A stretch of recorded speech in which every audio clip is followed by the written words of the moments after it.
Hello everyone, आज हम पढ़ रहे हैं chapter 17 forest our life line. Class 7th का चैप्टर है। ठीक है, जैसे हमने लास्ट चैप्टर पढ़ा था वैसे ही इस चैप्टर में बहुत सारी स्टोरीज़ हैं कि बच्चे अपने प्रोफेसर के साथ, प्रोफेसर अहमद के साथ पूरी क्लास कहाँ जा रही है, फॉरेस्ट के अंदर जा रही है और वहाँ पे वो जितनी भी बच्चे ऑब्जर्वेशन करते हैं ना, उन सब ऑब्जर्वेशंस के बारे में बात कर रहे हैं। ठीक है, तो एक विज़िट है जिसके थ्रू इन्होंने चीज़ों को बता रखा है। मोस्टली चीज़ें हम पहले पढ़ चुके हैं।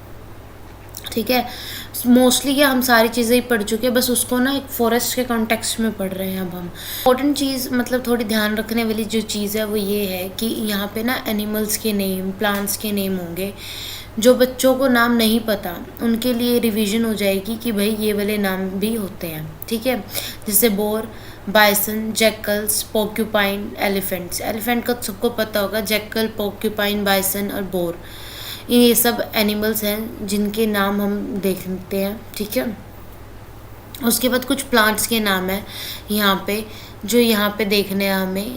वो नाम है साल, टीक, सिमाल, शीशम, नीम, पलाश, फिग, खैर, आंवला, बेम्बू एंड कंचनार।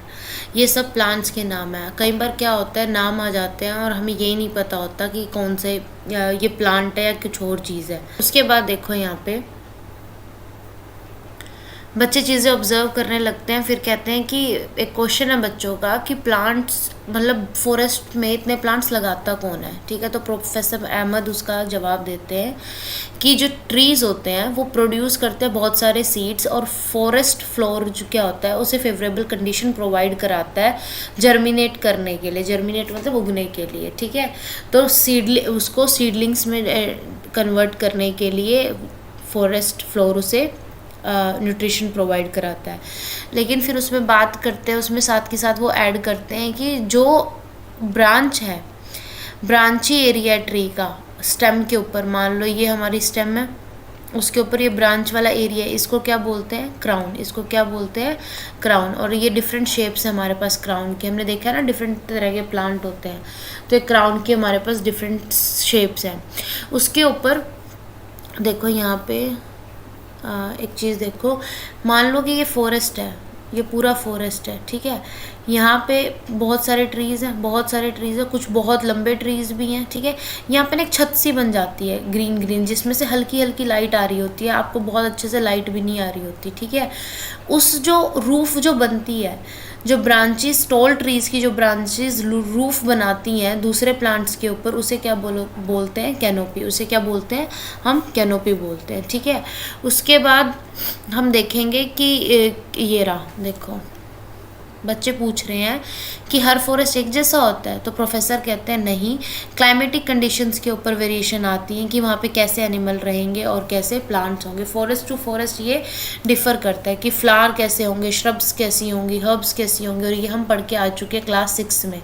जिसने नहीं पढ़ा है श्रब्स हर्ब्स वाला चैप्टर वहाँ से कर लो।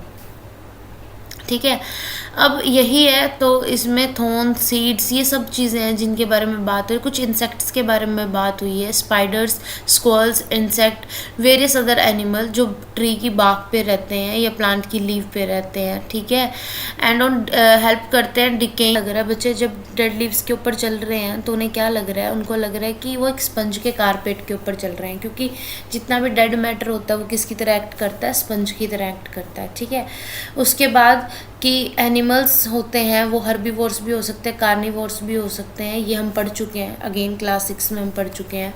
ठीक है, तो हम ये फूड चेन भी पढ़ चुके हैं। The frog is consumed by snake, and उसको क्या बोलते हैं, फूड चेन बोलते हैं। जब ग्रास को कौन खा रहा है, इंसेक्ट, इंसेक्ट को फ्रॉग, फ्रॉग को स्नेक और ईगल। ये एक अपने आप में चेन होती है, ये अपने आप में एक चेन होती है जो फूड चेन एक दूसरे से लिंक होती है। ठीक है, every part of forest is depend on the other part, her part एक दूसरे पार्ट पे डिपेंड करता है। ठीक है, तो कैसे, यहाँ पे देखो सॉयल है, सॉयल पे क्या है, हमारे ट्रीज़ हैं। ठीक है, ट्रीज़ सॉयल है, ट्रीज़ हैं, ट्रीज़ की यहाँ पे रूट है, यहाँ पे हमारे पास पानी भी है, यहाँ पे डिकम्पोजर्स प्रेजेंट है, सॉयल के अंदर न्यूट्रिएंट्स प्रेजेंट है, सॉयल के अंदर पानी भी प्रेजेंट है, लेकिन नीचे भी एक वाटर टेबल बन जाती है हमारी। प्लांट्स क्या कर रहे हैं, फोटोसिंथेसिस कर रहे हैं, कार्बन डाइऑक्साइड ले रहे हैं प्लांट्स और ऑक्सीजन छोड़ रहे हैं। तो ये इंटर रिलेशनशिप है, कुछ लेना कुछ देना, ठीक है। न्यूट्रिएंट्स ले रहा है प्लांट से ट्री, और डिकम्पोजर्स क्या कर रहे हैं, जो मैटर जितना भी है उसे डिकम्पोज कर रहे हैं, ठीक है। अब उसके बाद सर कहते हैं बच्चों से कि लीव्स का जो फ्लोर है उसको ध्यान से ऑब्जर्व करो, ठीक है। तो बच्चों को क्या दिखता है, वहाँ पे छोटी छोटी मशरूम्स दिखती हैं, डिकेइंग लीव्स दिखते हैं, और कुछ इंसेक्ट्स दिखते हैं, मिलीपीड्स एंड बीटल्स उसके ऊपर, डिके मैटर के ऊपर। तो बच्चों को एक्सप्लेन करते हैं सर, बहुत सारे ऑर्गेनिज्म, माइक्रो ऑर्गेनिज्म हैं जो सॉइल के अंदर होते हैं। माइक्रो ऑर्गेनिजम्स, मशरूम वगैरह होते हैं, वो किस पे फीड करते हैं, डेड प्लांट्स पे फीड करते हैं, एनिमल टिश्यूज़ पे, जो डेड एनिमल्स के टिश्यूज़ होते हैं उन पे, और उसको किस कलर में, डार्क कलर में, सब्सटेंस में चेंज कर देते हैं, जिसे हम बोलते हैं हमस। उसे क्या बोलते हैं, हुमस। उसके बाद इन्होंने कहा है कि जो ऑर्गेनिजम्स फीड करते हैं, जो कन्वर्ट करते हैं डेड एनिमल या प्लांट को हमस में, उसे कहते हैं डिकम्पोजर, ठीक है। माइक्रो ऑर्गेनिज्म बहुत बड़ा इंपॉर्टेंट रोल प्ले करते हैं, ठीक है। जो हमस है वो इंश्योर करती है कि जो न्यूट्रिएंट्स हैं डेड प्लांट और एनिमल्स के सॉइल में रिलीज़ हों। तो हुमस का क्या काम होता है, देखो हुमस है क्या। डेड प्लांट्स या एनिमल्स, ठीक है, जब कन्वर्ट हो जाते हैं किस में, डार्क मैटर में, डार्क कलर के मैटर में, डार्क कलर्ड मैटर। और बेसिकली ये है क्या, ये है एक्सक्रीटा, और जो ग्राइंडिंग के दौरान जो पार्टिकल्स रह जाते हैं वो, ठीक है। इसको बोलते हैं हम हुमस। अब इस जो ऑर्गेनिजम्स इसे खा रहे हैं उन ऑर्गेनिजम्स को हम क्या बोलते हैं, डिकम्पोजर्स, ठीक है। और जो ये ह्यूमस है ये न्यूट्रिएंट बहुत रिच होती है, ठीक। जैसे अर्थवॉर्म्स न्यूट्रिएंट रिच होते हैं, उसी तरह से प्लांट जो ह्यूमस है वो भी न्यूट्रिएंट रिच होती है प्लांट्स के लिए, ठीक है।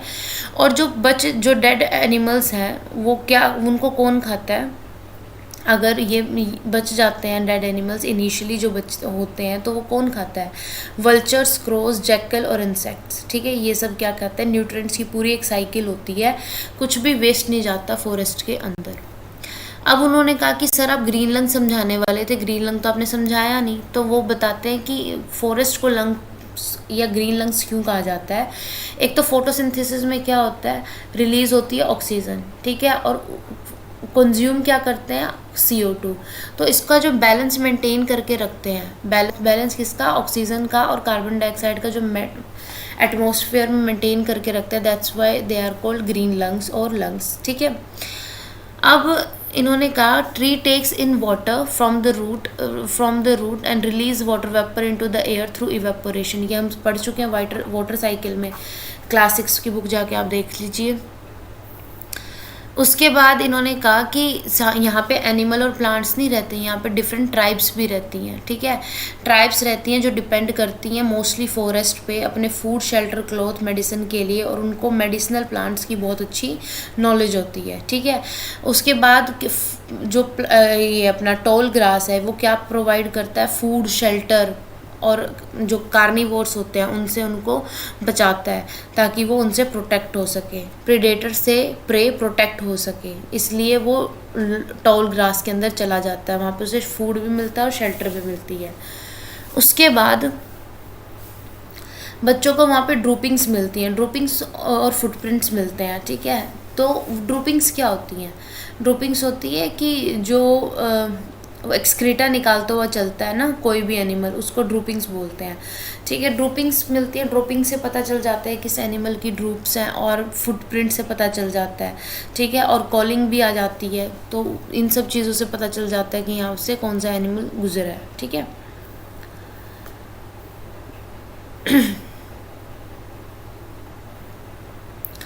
देखो अब यहाँ पे क्या हो रहा है, ट्रांसपीरेशन, रेन हो रही है, रेन से क्या है, close canopy many layers of vegetation slow down the speed of rain drops. यहाँ पे रेन ड्रॉप्स गिर रही है, उसकी स्पीड स्लो डाउन होती है, लेकिन रेन कहाँ से हो रही है, उससे पहले क्या हुआ है, ट्रांसपीरेशन और इवेपोरेशन। ठीक है।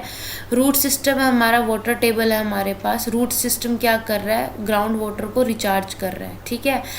कवर्ड ग्राउंड किसकी तरह काम करता है, स्पंज की तरह एक्ट करता है। ठीक है। ज़्यादा हमारे पास the number of herbivores means increase availability of, जितने ज़्यादा नंबर ऑफ हर्बीवोर्स होंगे हमारे पास उतनी ज़्यादा फूड की अवेलेबिलिटी और वैरायटी होगी कार्निवोर्स के लिए। ठीक है।